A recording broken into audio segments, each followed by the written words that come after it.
Shalom, senang sekali boleh kembali menyapa sahabat-sahabat sekalian di dalam program pendalaman Alkitab melalui pelajaran Sekolah Sahabat bersama dengan kami Cornelius Media. Kita sudah tiba di pelajaran yang ke-10 yaitu dengan tema Suami dan Istri Bersama di Salib. Saya Pendeta Edward Taliwongso ditemani oleh hamba Tuhan Pendeta Widodo Purwanto. Kita akan mempelajari pelajaran ini, namun sebelum itu mari kita tunduk kepala dan kita berdoa. Bapa Tuhan kami Allah yang Maha Baik, terima kasih untuk kasih setiamu, sehingga kami diberikan kesempatan untuk mempelajari dan merenungkan firman Tuhan. Kuasa Roh Suci kiranya menolong, memampukan, supaya kami dapat mengerti apa yang akan kami baca, pelajari, dan diskusikan bersama-sama. Di dalam nama Yesus Kristus kami sudah berdoa. Amin. Kembali lagi kami mengingatkan sahabat-sahabat sekalian bahwa kami menghimbau saudara-saudara telah mempersiapkan diri dengan mempelajari pelajaran Sekolah Sahabat Anda sebelum mengikuti program ini. Dan program ini terbagi dalam 4 bagian. Yang pertama kita akan melihat dasar Alkitabiah dari pelajaran sepanjang pekan ini. Yang kedua kita melihat arti atau makna dari ayat inti yang dipilih oleh penulis pelajaran Sekolah Sahabat. Yang ketiga pertanyaan-pertanyaan yang muncul dari pelajaran hari per hari. Dan yang terakhir kita tiba kepada bagian aplikasi. Mari kita lihat yang pertama dasar Alkitabiah dari pelajaran sepanjang pekan ini. Yang pertama yang menjadi dasar utama yaitu Efesus 5 ayat 21-33. Di dalam ayat ini berbicara tentang hubungan suami istri dalam konteks kasih Kristus terhadap gereja. Dan di sini kita melihat suami diminta untuk mengasihi istri seperti Kristus mengasihi gereja dan istri diminta untuk menghormati suami. Kemudian di dalam Filipi 2 ayat 3-4. Ayat ini mendorong rasa rendah hati dan mengutamakan orang lain atas diri sendiri dengan memperhentikan kepentingan orang lain juga. Lalu kemudian di Yeskiel 16 ayat 1-14. Di sini menggunakan perumpamaan untuk menggambarkan bagaimana Allah memilih dan merawat Israel. Seolah-olah merawat seorang bayi yang dicampakkan atau diabaikan.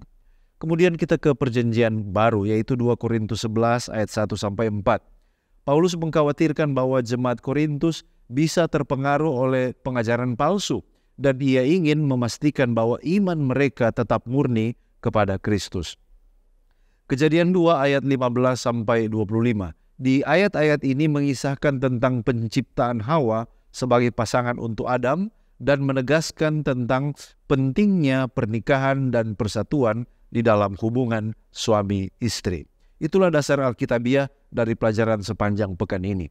Sekarang mari kita lihat tentang pengertian dari judul Suami dan Istri Bersama di Salib. Nah, dalam sistem dan kondisi seperti apa yang disebut suami istri? Tentu yang dimaksud di sini adalah dalam kerangka pernikahan. Kita akan mencoba melihat pengertian pernikahan ini dan definisi pernikahan baik secara sosial maupun juga negara dan organisasi gereja Masehi Advent hari ke-7. Nah, secara sosial, sesuai dengan definisi dari Kamus Besar Bahasa Indonesia, menikah itu artinya sebuah ikatan atau dalam tanda kurung akad perkawinan yang dilakukan sesuai dengan ketentuan hukum dan ajaran agama. Jadi ada ketentuan hukum dan ajaran agama. Nah, menurut pemerintah di Undang-Undang Nomor 1 Tahun 1974 tentang perkawinan, di pasal 1 di sana dikatakan, perkawinan ialah ikatan lahir batin antara seorang pria dengan seorang wanita sebagai suami istri dengan tujuan membentuk keluarga atau rumah tangga yang bahagia dan kekal berdasarkan ketuhanan yang Maha Esa. Itulah pengertian berdasarkan undang-undang yang diakui di negara Republik Indonesia. Nah, sekarang mari kita lihat landasan Alkitabiahnya. Menurut landasan Alkitab, pernikahan Kristen itu diambil dari Kejadian pasal 2 ayat 24. Sebab itu seorang laki-laki akan meninggalkan ayahnya dan ibunya dan bersatu dengan istrinya sehingga keduanya menjadi satu daging. Nah, di zaman di mana pengertian pernikahan antara siapa dan siapa ini menjadi kabur, apakah pernikahan sejenis di-endorse oleh Alkitab maka kita perlu menegaskan kembali apa yang dipercayai dan dipegang oleh Gereja Masehi Advent hari ke-7. Menurut doktrin nomor 23, yaitu pernikahan dan keluarga, di sana dikatakan, pernikahan dilembagakan ilahi di Eden dan dikukuhkan oleh Yesus menjadi persatuan seumur hidup antara perempuan dengan laki-laki. Saya ulangi, antara perempuan dengan laki-laki. Dalam persekutuan kasih sayang, bagi orang Kristen, janji pernikahan itu adalah kepada Allah sebagaimana berlaku bagi pasangan itu sendiri dan seharusnya dilakukan oleh pasangan yang seiman saja. Demikianlah pernyataan daripada Gereja Masehi Advent hari ke-7 tentang definisi dari pernikahan, apa artinya suami dan apa artinya istri, yaitu pernikahan antara laki-laki dan perempuan. Nah, sekarang kita melihat kedudukan daripada suami di dalam konteks pelajaran sekolah Sabat dan juga pengertiannya. Nah, dalam konteks Efesus 5 ayat 23 yang mengatakan sebab suami ialah kepala istri sama seperti Kristus ialah kepala jemaat, maka nomor 1, pengertian dan kedudukan suami dalam konteks ini merujuk kepada peran kepemimpinan dan tanggung jawab yang diberikan kepada suami dalam hubungan perkawinan. Yang kedua, dalam perbandingan dengan Kristus sebagai kepala jemaat, maka suami diharapkan untuk memimpin, tetapi bukan dengan otoriter, tetapi memimpin dengan cinta, dengan kebijaksanaan, dan juga dengan tanggung jawab. Yang ketiga, seperti Kristus mengasihi dan merawat gereja, suami juga diminta untuk mengasihi dan merawat istri serta keluarga mereka. Itulah di dalam konteks pelajaran sekolah Sabat, arti suami dan manfaat dan juga peran daripada seorang suami. Nah, yang keempat, suami memimpin dengan penuh pengorbanan dan cinta, serta untuk bekerja bersama dalam mengembangkan hubungan yang sehat dan harmonis di dalam kerangka perkawinan. Bagaimana dengan istri di dalam konteks pelajaran sekolah Sabat kita? Efesus 5 ayat 24 mengatakan, tetapi sama seperti jemaat tunduk kepada Kristus, demikian juga istri harus tunduk kepada suami di dalam segala hal. Pengertian dan kedudukan istri di dalam konteks sekolah Sabat ini adalah tentang sikap tunduk dan taat terhadap suami dalam hubungan perkawinan. Nah, perumpamaan yang digunakan adalah sebagaimana jemaat tunduk kepada Kristus. Dalam hal ini, istri dihimbau untuk memiliki sikap tunduk sebagaimana jemaat tunduk kepada suami, yaitu Kristus sendiri. Nah, namun sangat penting untuk memahami bahwa konsep tunduk dalam ayat ini tidak mengimplikasikan penindasan atau ketidaksetaraan atau inferioritas daripada istri. Tunduk dalam konteks ini lebih mencerminkan rasa hormat, rasa cinta, dan berkolaborasi di dalam hubungan suami istri. Istri diminta untuk menghormati kepemimpinan suami, sebagaimana suami diminta untuk memimpin dengan cinta dan juga dengan tanggung jawab.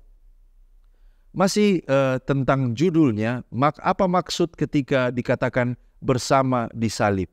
Nah, kalau kita baca di dalam Efesus 5 ayat 33, di sana dikatakan, bagaimanapun juga bagi kamu masing-masing berlaku, kasihilah istrimu seperti dirimu sendiri, dan istri hendaklah menghormati suaminya. Ketika dikaitkan dengan salib Yesus Kristus, maka pengajaran ini mengajarkan bahwa suami harus 1. Mempraktikkan cinta penuh pengorbanan dan tulus kepada istri, sama seperti Kristus yang mengorbankan dirinya di salib untuk keselamatan umat manusia. Yang kedua, suami dan istri bertemu di salib artinya ada pengendalian diri, ada pengendalian ego, nafsu pribadi, menyalipkan sifat atau tabiat manusiawi yang dari latar belakang yang berbeda ini. Yang ketiga, istri diminta untuk menghormati suami, menciptakan lingkungan yang saling menghormati dan kasih di dalam kerangka perkawinan. Dan yang keempat, peran ini mengasihi dan menghormati mencerminkan nilai-nilai salib Yesus Kristus, yaitu kasih, pengorbanan, kesatuan di dalam hubungan Kristiani. Itulah maknanya suami istri berjumpa atau bertemu di salib. Nah, sekarang kita coba menggali dari ayat inti yang terdapat di dalam Efesus pasal 5 ayat 25 sampai 27. Kalau kita lihat pengertiannya, maka perikop ini yang diambil menjadi landasan pelajaran sekolah sahabat kita, ada 3 hal yang ingin kita lihat tentang maksud dan tujuan daripada perikop. Yang pertama, Paulus mencoba membangun gagasan tentang saling merendahkan diri antar sesama orang percaya. Itu ada di Efesus 5 ayat 21. Yang kedua, Paulus kemudian menawarkan nasihat kepada istri-istri Kristen. Itu ada di Efesus 5 ayat 22 sampai 24, dan juga nasihat kepada suami-suami Kristen ada di ayat 25 sampai 32. Lalu kemudian yang ketiga, pada akhirnya dia memberikan nasihat kepada kedua-duanya, baik suami dan istri. Itu ada di Efesus 5 ayat 33. Kalau kita lihat di ayat 25, di sana dikatakan suami mengasihi istri. Dengan kata lain, dia rela berkorban. Dan suami digambarkan sebagai Kristus yang menyerahkan dirinya. Apa maknanya? Nah, Paulus kalau kita coba telusuri, membaca berbagai komentar Alkitab, Paulus di sini sementara membandingkan struktur keluarga pada zaman itu, yaitu zaman Roma, di mana seseorang yang disebut pater familias atau father of the family menjadi kepala atas seluruh anggota keluarga, keluarga inti, baik itu istri, anak, dan juga kepada semua yang ada di dalam rumahnya. Contohnya dalam hal ini adalah budak. Tetapi dalam struktur sosial ini tidak disebutkan kewajiban daripada keluarga, kepala keluarga untuk mengasihi istri, anak, atau budak. Seringkali kepala keluarga menggunakan kekerasan untuk tetap mengendalikan mereka. Nah, sekalipun Rasul Paulus mengakui struktur sosial di zaman itu, namun Paulus menambahkan nilai-nilai kekristenan kepada hubungan di dalam keluarga. Contohnya kalau kita baca di dalam Andrews Bible Commentary New Testament, halaman 1720, di sana dikatakan, termotivasi oleh komitmen mereka kepada Kristus, maka para istri, anak-anak, dan budak-budak harus memberikan ketundukan dan ketaatan yang tepat. Pada saat yang sama, para suami, ayah, dan pemilik budak tidak boleh menyalahgunakan otoritas mereka, tetapi mengesampingkan sikap mengancam dan memperlakukan mereka yang berada di bawah pengawasan mereka dengan lembut. Apa artinya suami menyerahkan dirinya? Apakah ini sama dengan pengorbanan? Francis Nichol dalam SDI Bible Commentary volume 6 halaman 1036-1037 mengatakan, dalam hal ini suami harus meniru Kristus, meninggalkan kesenangan dan kenyamanan pribadi untuk mendapatkan kebahagiaan istrinya, berdiri di sisinya pada saat istrinya sakit. Kristus memberikan dirinya bagi jemaat karena jemaat sangat membutuhkannya. Dia melakukannya untuk menyelamatkannya. Demikian juga suami akan memberikan dirinya demi keselamatan istrinya, melayani kebutuhan rohaninya, dan istrinya melayani kebutuhan dalam semangat saling mengasihi. Jadi benar, apakah ini berarti berkorban? Jawabannya adalah ya. Sebagaimana Kristus berkorban nyawa bagi jemaatnya, maka suami juga rela mengorbankan segala-galanya demi kebahagiaan istrinya. Sekarang kita lihat di ayat 26. Kristus menguduskan dengan memandikan dengan air dan firman. Apa arti air dan firman di dalam metafora ini? Nah, kata mencuci atau memandikan berasal dari bahasa Yunani lutron, yang artinya mandi, tempat mandi atau berendam. Nah, karena konteks yang dibicarakan oleh Rasul Paulus di sini adalah pernikahan, maka kemungkinan besar yang dia singgung di sini adalah kebiasaan kuno tentang pemandian, penyucian pengantin wanita sebelum menikah. Dan rujukannya mungkin ini bisa berarti juga kepada baptisan kalau kita lihat secara rohani. Dalam kedua kasus ini, idenya sama, adalah bahwa Kristus telah menyucikan gerejanya. Nah, banyak komentator Alkitab setuju bahwa firman yang dimaksud adalah Injil yang didengarkan oleh seseorang sebelum menerima ritual baptisan yang kudus. Contohnya Skevington Wood dalam Expositor Bible Commentary di halaman 77 mengatakan, Apakah firman yang menyertai baptisan? Istilah Yunani rema berarti sesuatu yang diucapkan, sebuah ucapan. Kata ini dapat merujuk kepada pemberitaan Injil dalam sebuah kebaktian baptisan. Jadi maknanya Yesus menguduskan lewat air dan firman adalah Yesus memurnikan gerejanya, anggota gerejanya lewat upacara baptisan dan lewat firman yang mereka terima pada saat mereka menerima baptisan yang kudus itu. Apa maksud pengertian dari ayat 27? Bahwa Kristus mau jemaatnya, pengantin wanitanya tanpa cacat dan tanpa kerut. Nah, kita perlu tahu bahwa tujuan utama yang ingin dicapai ketika Kristus menyerahkan dirinya bagi gerejanya, itu ada di ayat 25, adalah agar pada akhir zaman dia dapat mempersembahkan gereja kepada dirinya sendiri dalam kemegahan yang tidak ternoda sebagai pengantin perempuan yang berdandan untuk suaminya.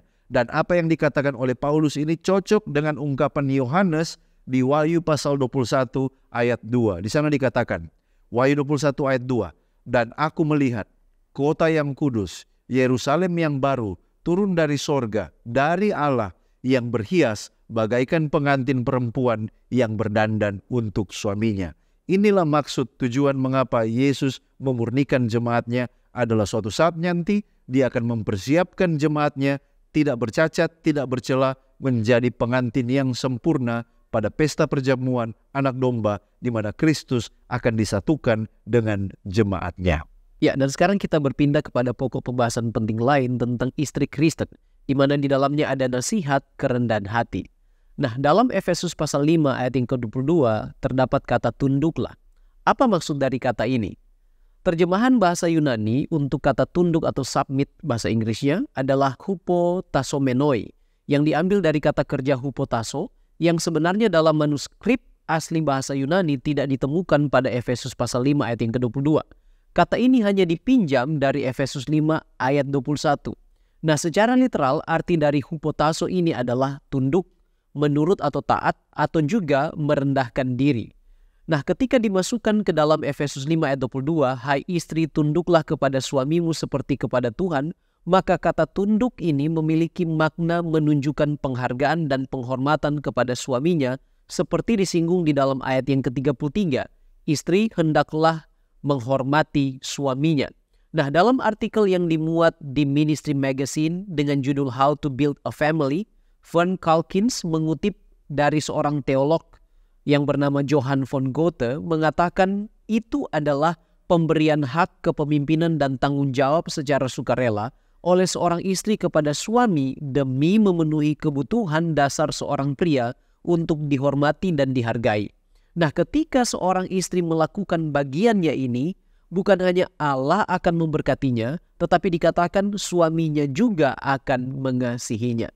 Nah, sekarang muncul pertanyaan, apakah pelajaran ini hanya untuk para istri saja? Mari kita lihat.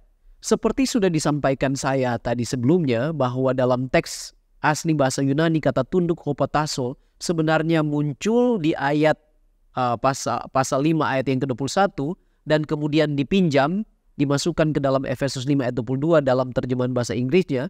Artinya pelajaran ini, tunduk atau merendahkan diri, sebenarnya bukan hanya untuk para istri saja, melainkan pada dasarnya untuk semua orang percaya. Efesus 5 ayat 21, dan rendahkanlah dirimu seorang kepada yang lain di dalam takut akan Allah.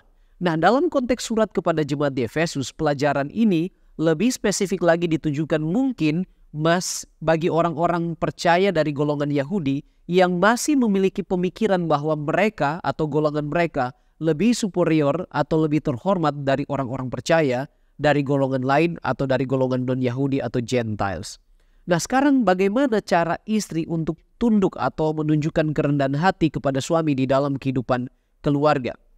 Pertama yang perlu dipikirkan adalah sikap tunduk atau rendah hati seorang istri haruslah seperti atau dalam konteks kepada Tuhan dan di dalam Tuhan. Nyonya White mengatakan dalam buku Adventist Home halaman 117, bukanlah suatu rancangan Allah bahwa suami harus memegang kendali sebagai kepala rumah tangga ketika ia sendiri tidak tunduk kepada Kristus. Ia harus berada di bawah pemerintahan Kristus agar ia dapat mewakili hubungan Kristus dengan jemaat. Jika dia seorang yang kasar, pemarah, meledak-ledak, egois atau cinta diri, keras kepala dan sombong, janganlah sekali-kali ia mengucapkan kata-kata bahwa suami adalah kepala istri dan bahwa istri harus tunduk kepadanya dalam segala hal, karena dia bukan Tuhan dan dia bukan suami dalam arti yang sebenarnya dari istilah tersebut. Nah, bila mana sang suami adalah seorang yang juga tunduk kepada Allah dan seorang yang menunjukkan kasih Allah di dalam kehidupan rumah tangga, maka ada beberapa hal yang istri boleh lakukan untuk menyatakan sikap tunduk dan rendah hati kepada suami. Yang pertama, istri akan suka mendengar, suka menurut dan bekerja sama. Yang kedua, dia pasti memberi support, penghargaan dan penghormatan. Artinya tidak merendahkan suaminya dan tidak suka menyalahkan suaminya. Yang ketiga, dia pasti menyatakan komitmen dan pengorbanan. Dan yang keempat, dia menunjukkan komunikasi yang terbuka dan menggunakan kata-kata yang penuh kasih, lemah lembut dan tidak kasar. Yang kelima, dia menunjukkan prinsip kesetaraan, tidak menjadi istri yang dominan atau egois atau mau menang sendiri. Dan yang keenam, akan ada penerimaan dan roh saling mengampuni yang ditunjukkan oleh sang istri. Nah, sekarang bagaimana cara orang Kristen untuk menyatakan rendah hati dalam konteks jemaat terhadap sesama anggota dan juga di luar lingkungan gereja? Mari kita lihat. Yang pertama, mencontoh kerendahan hati Kristus. Baik itu pikiran dan perasaan harus sama dengan Kristus. Filipi 2 ayat 5 mengatakan, hendaklah kamu dalam hidupmu bersama menaruh pikiran dan perasaan yang terdapat juga dalam Kristus Yesus. Artinya ini adalah selfless. Hidup yang penuh dengan pengorbanan untuk kehidupan orang lain. Menganggap yang lain lebih utama. Yang kedua, orang Kristen harus hidup rela melayani. Matius 23 ayat 11. Barang siapa terbesar di antara kamu, hendaklah ia menjadi pelayanmu. Dan perlu diingat, anak manusia datang untuk melayani, bukan untuk dilayani. Yang ketiga, hidup sehati sepikir. Roma 12 ayat 16. Hendaklah kamu sehati sepikir dalam hidupmu bersama. Janganlah kamu memikirkan perkara-perkara yang tinggi, tetapi arahkanlah dirimu kepada perkara-perkara sederhana. Janganlah menganggap dirimu pandai. Dan yang terakhir, yang keempat adalah mengenakan dan menyatakan kasih. Kolose pasal 3 ayat yang ke-12. Karena itu, sebagai orang-orang pilihan Allah yang dikuduskan dan dikasihinya, kenakanlah belas kasihan, kemurahan, kerendahan hati, kelemah lembutan, kesabaran. Sabarlah kamu seorang terhadap yang lain, dan ampunilah seorang akan yang lain apabila yang seorang menaruh dendam terhadap yang lain. Sama seperti Tuhan telah mengampuni kamu, perbuat jugalah demikian. Dan di atas semuanya kenakanlah kasih sebagai pengikat yang mempersatukan dan yang sempurna. Nah, mari kita lihat gereja sebagai mempelai di dalam pelajaran kita kali ini. Nah, siapakah mempelai pria yang dimaksud? Dan apa yang hendak digambarkan Alkitab ketika Alkitab menyatakan hubungan Kristus dan jemaat? Sesuai dengan Efesus pasal yang kelima ayat 32 tentunya. Wanita dalam bahasa Alkitab sering ditafsirkan jemaat, baik itu dalam konteks mempelai atau Israel sebagai istri. Nah, di dalam Matius pasal yang ke-25 ayat 1-13, perumpamaan Yesus tentang gadis-gadis yang bijaksana dan gadis-gadis yang bodoh, bisa kita lihat di sana dengan jelas bahwa Yesus menyatakan bahwa mempelai pria adalah Yesus sendiri yang kedatangannya sedang dinanti-nantikan. Hal ini sama dengan apa yang dinyatakan dalam Wahyu pasal 19 ayat 7. Marilah kita bersukacita dan bersorak-sorai dan memuliakan Dia, karena hari perkawinan anak domba telah tiba dan pengantinnya telah siap. Dan ini sama juga dengan apa yang dikatakan di dalam Wahyu pasal 21 ayat 9 bagian B. Marilah ke sini, aku akan menunjukkan kepadamu pengantin perempuan dari mempelai anak domba. Jadi jelas bahwa mempelai pria itu adalah anak domba, yaitu Yesus Kristus sendiri. Andrews Study Bible halaman 1530 mengatakan bahwa Paulus di sini sedang menawarkan sebuah model hubungan antara Kristus yang digambarkan sebagai mempelai laki-laki atau suami dengan jemaatnya yang digambarkan sebagai mempelai perempuan atau istri. Dengan demikian ia merefleksikan sebuah tema penting yang terdapat di dalam perjanjian lama, khususnya Yesaya 61 ayat 10 dan kemudian 62 ayat 4 dan 5, juga Yehezkiel pasal 16 ayat 1-14.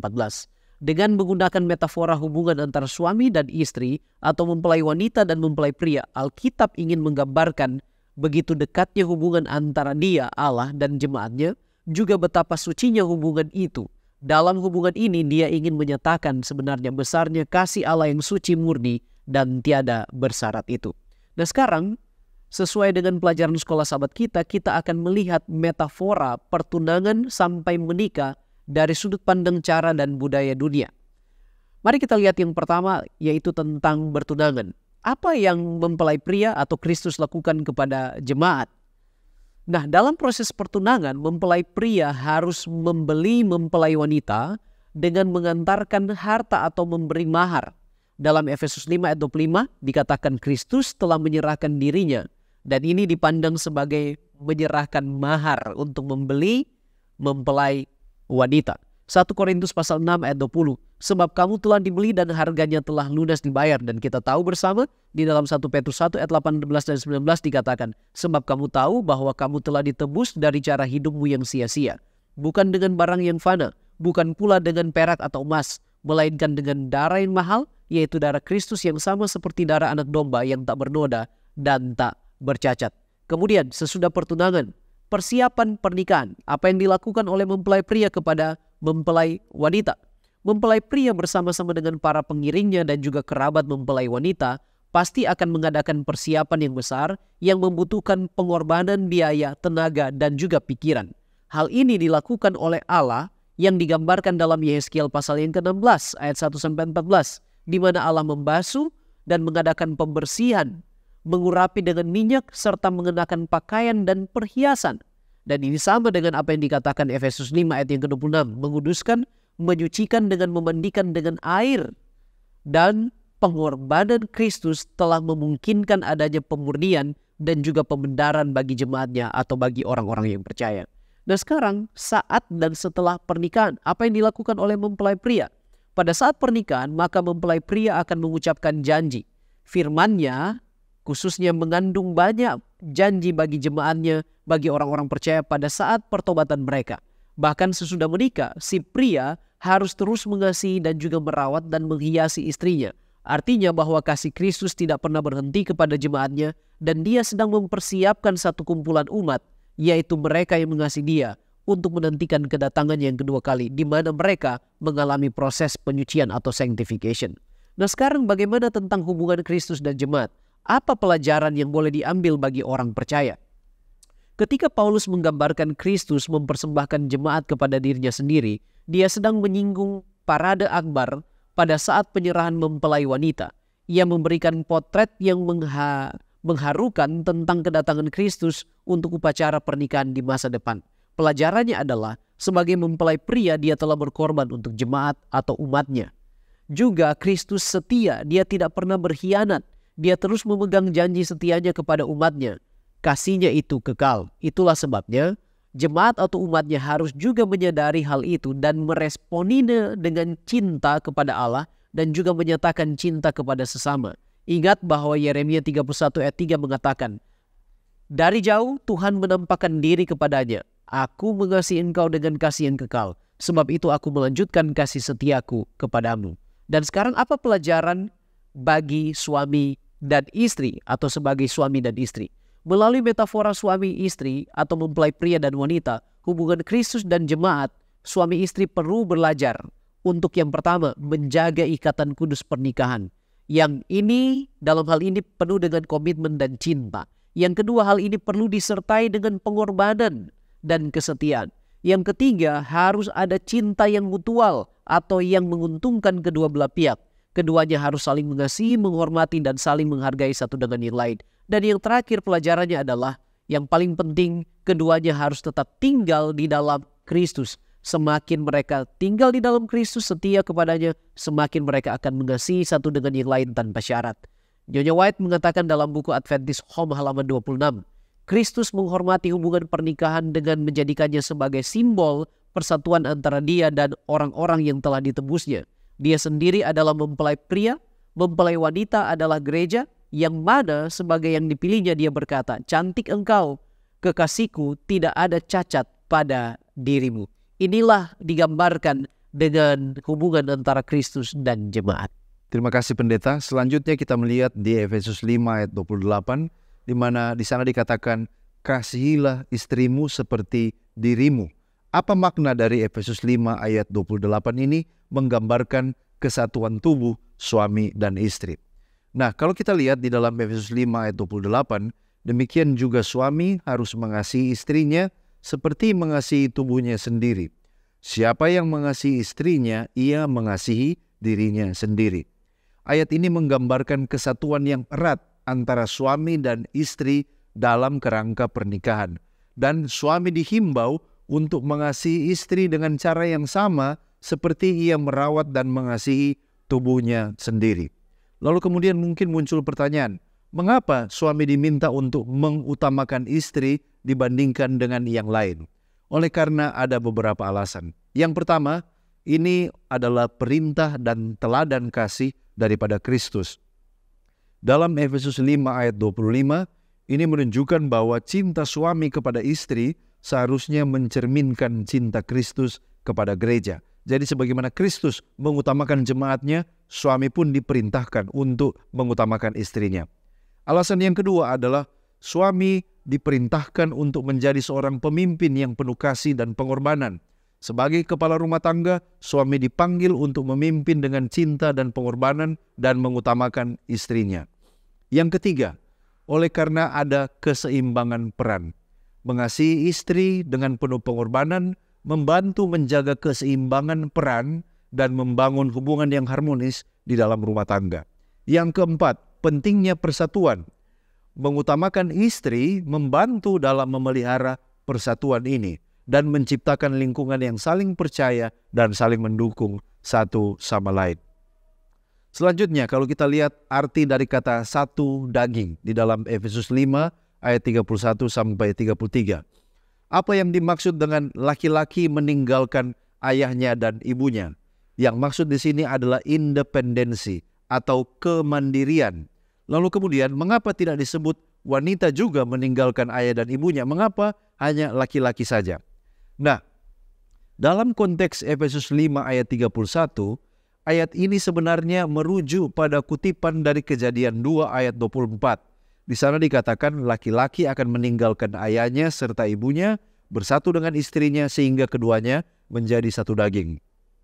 Maksud dari laki-laki meninggalkan ayahnya dan ibunya adalah bahwa saat seorang pria menikah, ia meninggalkan kediaman orang tuanya untuk membentuk keluarga baru bersama dengan istrinya. Dan ini adalah pernyataan tentang pemisahan baik secara fisik dan juga secara emosional dari orang tua, mengindikasikan bahwa sekarang ia memiliki tanggung jawab baru sebagai kepala keluarga dan pasangan suami.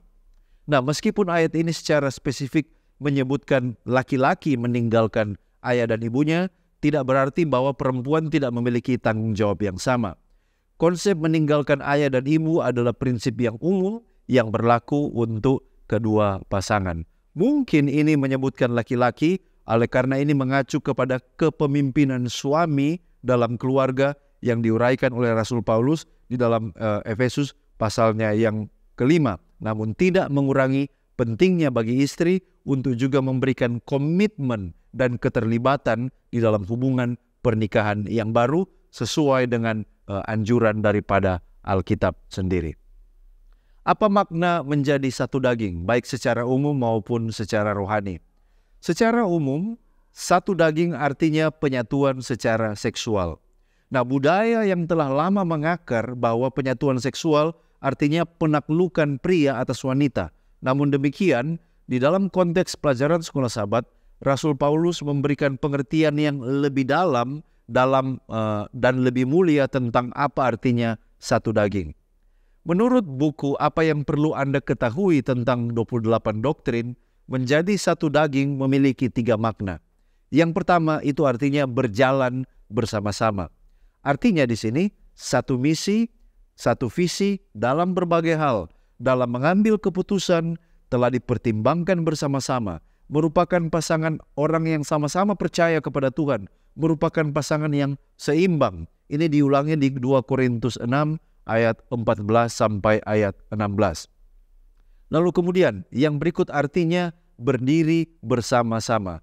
Menurut Walter Trobisch dalam buku I Married You dalam halaman 18 di sana dikatakan, dua pribadi saling membagi apa yang ada pada mereka, bukan hanya tubuh mereka, bukan hanya harta milik mereka, tetapi juga pikiran dan perasaan mereka, kegembiraan dan derita mereka, pengharapan dan rasa takut mereka, begitu pula dengan sukses dan kegagalan mereka.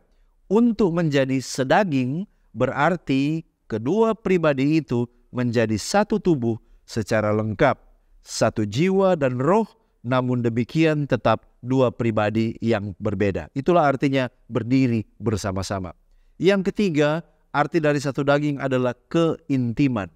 Menjadi sedaging berarti berkaitan dengan persatuan secara seksual. Oleh karena di Kejadian 4 ayat 1 contohnya dikatakan, kemudian manusia itu bersetubuh dengan Hawa, istrinya, dan mengandunglah perempuan itu. Menurut buku Apa Yang Perlu Anda Ketahui tentang 28 uraian dasar halaman 338, di sana dikatakan, perbuatan yang intim secara seksual adalah hal yang paling dekat kepada persatuan jasmani yang mungkin mereka lakukan. Hal itu merupakan gambaran eratnya pasangan itu yang dapat mereka ketahui, baik secara emosi maupun juga secara rohani. Itulah makna dari menjadi satu daging, lebih dalam daripada hanya sekedar penyatuan secara seksual. Ya, terima kasih pendeta, dan melanjutkan pembahasan tentang Efesus 5 ayat 31 sampai 33. Apa pelajaran dalam Efesus 5 ayat 32? Tentang dikatakan di sana rahasia ini besar. Nah, apa rahasia yang dimaksud? Tentang apa sedang dibicarakan Paulus serta maknanya bagi kita? Seventh-day Adventist Bible Commentary volume 6 halaman 1038 mengatakan bahwa rahasia ini besar adalah sebuah kebenaran rohani, tetapi sekarang telah terungkap atau telah dinyatakan. Paulus sedang mengatakan bahwa misteri penyingkapan tentang penyatuan suami dan istri memang merupakan kebenaran yang agung dan mendalam. Tetapi ia menerapkannya juga pada persatuan Kristus dan jemaatnya. Sementara pernikahan manusia dapat dipahami, persatuan mistis antara Kristus dan orang percaya, meskipun merupakan kebenaran yang telah diwahyukan, tidak dapat kita pahami sepenuhnya, dan dikatakan kita masih melihat melalui cermin suatu gambaran yang samar-samar. 1 Korintus pasal 13 ayat yang ke-12. Maknanya adalah bahwa penyatuan antara Kristus dan jemaat menyatakan juga penyatuan antara surga dan bumi yang berdosa. Dan hal ini adalah suatu upaya ilahi yang besar yang hanya dimungkinkan melalui pengorbanan Kristus di kayu salib. Dan melalui hal inilah keselamatan menjadi mungkin bagi kita manusia dan bagi umatnya.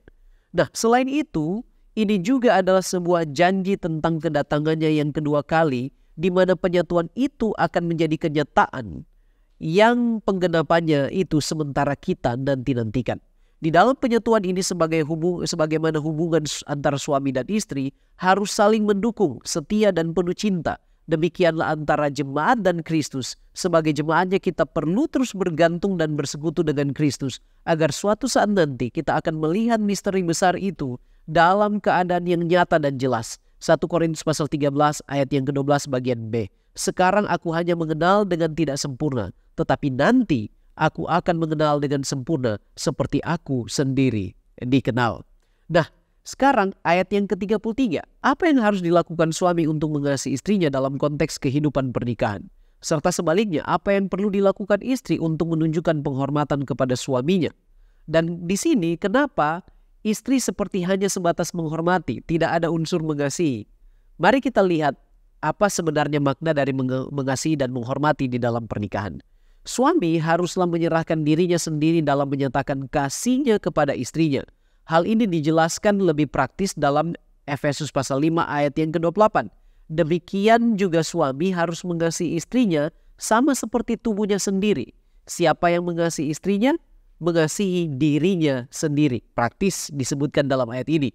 Nah, mengomentarinya, Seventh-day Adventist Bible Commentary volume 6 halaman 1037 mengatakan, sebagaimana seorang pria melindungi tubuhnya sendiri dari bahaya dan ketidaknyamanan, maka ia juga akan memberikan pertimbangan yang sama kepada istrinya.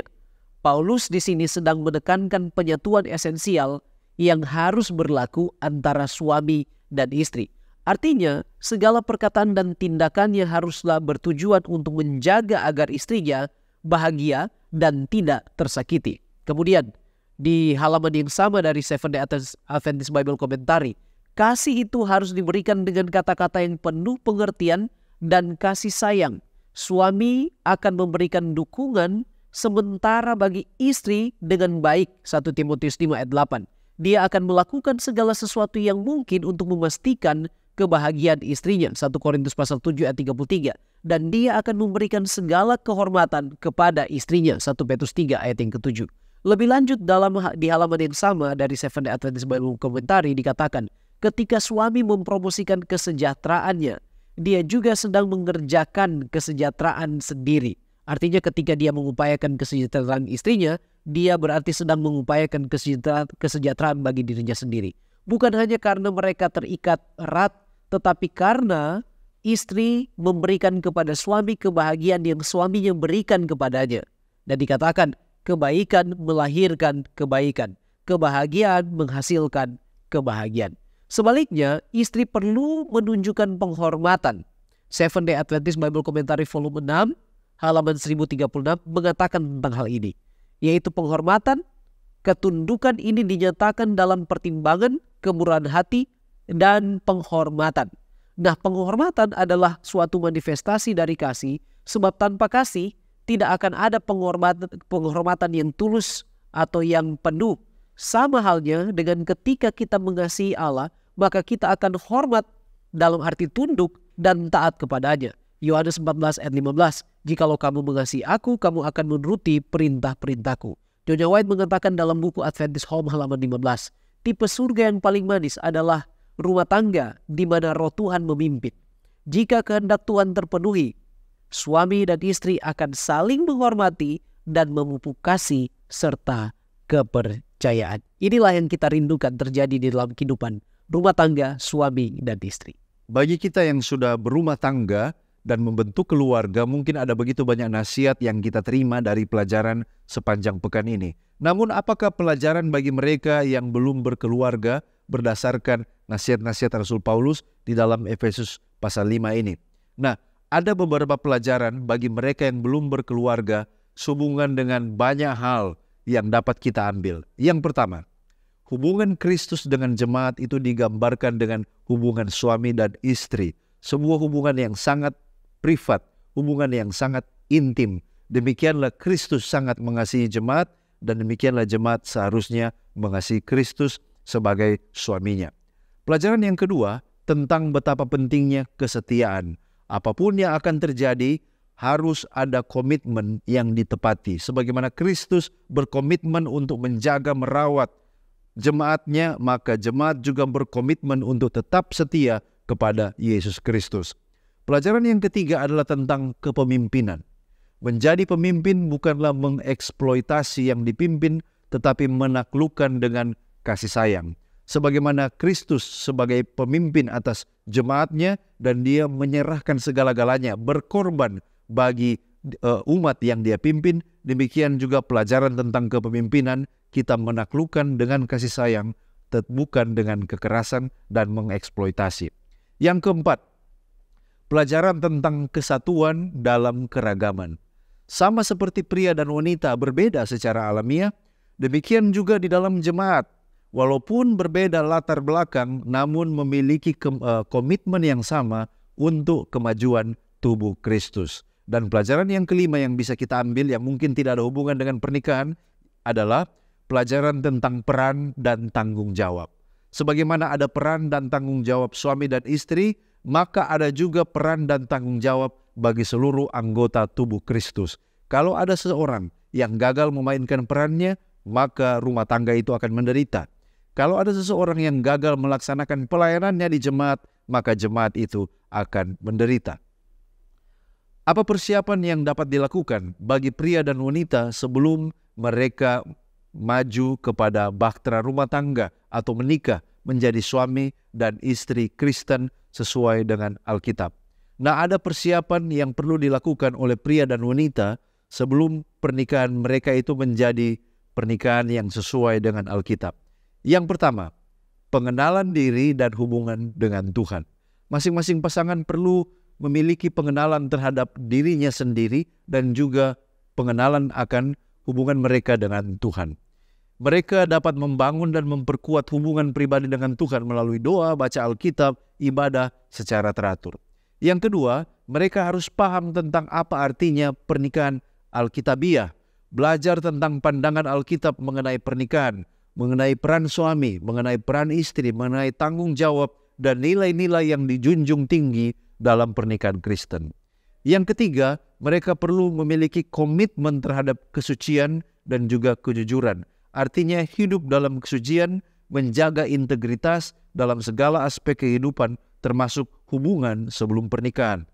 Lalu kemudian yang keempat, mereka perlu mengikuti konseling pranikah. Mengikuti konseling pranikah dengan pendeta atau mentor gereja atau konselor yang berpengalaman. Yang kelima, mereka harus memiliki pemahaman tentang peran dan tanggung jawab baik sebagai seorang istri maupun juga sebagai seorang suami. Yang keenam, mereka perlu belajar tentang bagaimana berkomunikasi yang efektif, bagaimana mengungkapkan kemarahan, bagaimana mengungkapkan tidak setuju tetapi dalam cara yang pantas. Lalu kemudian yang ketujuh, mereka perlu belajar tentang bagaimana mengelola keuangan di dalam rumah tangga. Lalu yang terakhir, mereka harus belajar untuk berdoa bersama-sama. Karena ketika nanti akan melanjutkan di dalam jenjang pernikahan, mereka akan menghadapi banyak tantangan dan pergumulan. Tetapi kalau mereka sudah belajar untuk berdoa bersama-sama, apapun tantangan yang akan mereka hadapi, mereka akan dimampukan untuk tetap berdiri oleh karena Tuhan bersama di dalam keluarga mereka. Itulah persiapan yang perlu dilakukan bagi mereka yang serius untuk melanjutkan ke jenjang pernikahan. Dan sebagai penutup dan juga aplikasi dari apa yang kita diskusikan, apa pelajaran bagi suami yang tidak mengasihi istri dan keluarganya? Seperti mungkin tidak bertanggung jawab, kemudian ada kekerasan dalam rumah tangga dan sebagainya. Serta sebaliknya pelajaran bagi istri yang arogan dan dominan di dalam kehidupan suami dan istri. Contoh, tidak tunduk dan tidak menghormati suami. Mari kita lihat, ketika suami mengasihi istri dan keluarganya, juga ketika istri tunduk dan menghormati suaminya, maka surga kecil akan dirasakan di tengah-tengah kehidupan keluarga. Sebaliknya, ketika suami arogan dan bahkan kasar, kejam, juga istri dominan dan tidak menghargai suaminya, maka neraka akan dirasakan di tengah-tengah keluarga atau rumah tangga. Selain itu, Allah tidak tinggal bersama dengan mereka sebab mereka telah terbukti tidak mengasihi Allah dan tidak tunduk kepadanya. Nah, sekarang bagaimana mempertahankan dan menjadi sebuah keluarga Kristen di mana suami, istri hidup harmonis dan juga anak-anak dengan dengaran terhadap ibu dan bapa mereka. Nah, Nyonya White mengatakan dalam buku Our Father Cares, halaman 158, jika hati kita dijaga tetap lemah lembut dalam keluarga kita, jika ada rasa hormat yang mulia dan murah hati terhadap selera dan pendapat satu sama lain, jika istri mencari kesempatan untuk mengekspresikan cintanya melalui tindakan-tindakan dalam kesopanannya terhadap suami, dan suami menunjukkan pertimbangan yang sama dan penghargaan yang sama terhadap istri, maka anak-anak pun akan ikut serta dalam roh yang sama. Pengaruhnya akan merasuk ke dalam rumah tangga dan betapa banyak kesengsaraan yang akan diselamatkan atau dikeluarkan dalam keluarga-keluarga itu. Nah, setiap pasangan yang menyatukan minat hidup mereka harus berusaha untuk membuat hidup masing-masing sebahagia mungkin. Apa yang kita hargai harus kita pertahankan dan kita buat lebih berharga sebisa kita. Dalam kontrak pernikahan, pria dan wanita telah melakukan sebuah perdagangan, sebuah investasi seumur hidup, dan mereka harus melakukan yang terbaik untuk mengendalikan kata-kata ketidaksabaran dan kekecewaan mereka, bahkan lebih hati-hati daripada yang mereka lakukan sebelum pernikahan mereka. Karena sekarang nasib mereka dipersatukan seumur hidup sebagai suami dan istri, dan masing-masing dihargai sesuai dengan jumlah usaha yang sungguh-sungguh yang dikerahkan untuk mempertahankan dan memelihara cinta yang begitu dicari dan dihargai sebelum pernikahan. Dalam cara inilah, Nyonya White dengan jelas mengatakan, kita dapat mempertahankan sebuah kehidupan keluarga yang harmonis, di mana suami istri boleh berbahagia dan anak-anak juga boleh dengar-dengaran. Nah, sekarang dari apa yang kita pelajari dan diskusikan, apa pelajaran dan bagaimana jemaat dapat menjadi harmonis? Dari apa yang kita pelajari, maka kita mengerti bahwa Allah sangat mengasihi jemaatnya atau umatnya, dan adalah kehendaknya untuk jemaatnya dapat hidup saling mengasihi satu dengan yang lain. Yohanes 15 ayat 17 katakan, inilah perintahku kepadamu, kasihilah seorang akan yang lain. Dengan cara inilah maka doa Yesus dalam Yohanes 17 akan dipenuhi dalam kehidupan jemaatnya atau umatnya. Yang perlu diingat sekarang adalah Kolose 3 ayat 14. Dan di atas semuanya itu kenakanlah kasih sebagai pengikat yang mempersatukan dan menyempurnakan. Serta Yakobus pasal 3 ayat 16 katakan, di mana ada iri hati dan mementingkan diri, di situ ada kekacauan dan segala macam perbuatan jahat. Mari kita menjauhkan diri dari rasa cinta diri, iri hati, mementingkan diri sendiri, sehingga jemaat hanya akan dipenuhi dengan kasih kepada Allah, dan kasih itu akan mengikat persatuan di dalam jemaat. Jemaat kita akan hidup harmonis sambil menantikan kedatangan Kristus yang kedua kali. Tuhan memberkati kita sekalian. Mari kita tunduk kepala dan kita satu di dalam doa. Terpujilah nama-Mu ya Tuhan Allah kami, sebab Engkau baik, Engkau mengasihi kami, Engkau rela berkorban untuk kami, untuk menyatukan kami dengan surga. Engkau rela datang, mati, dan juga bangkit, dan kepada kami diberikan jaminan pula untuk hidup dalam kasih kepada-Mu ya Tuhan. Bapa di surga, tolong kami untuk menghidupkan apa yang kami pelajari di dalam kehidupan kami sebagai umat-Mu ya Tuhan, yang hidup di akhir zaman ini, supaya kami akan boleh hidup sesuai dengan kehendak-Mu, baik sebagai anggota jemaat, sebagai suami maupun istri. Kami boleh hidup berbahagia, setia satu dengan yang lain. Kami akan boleh menjadi berkat di mana saja kami berada. Terpujilah Engkau Tuhan, tolong masing-masing kami dan berkati kami. Di dalam nama Tuhan Yesus kami sudah berdoa. Haleluya. Amin.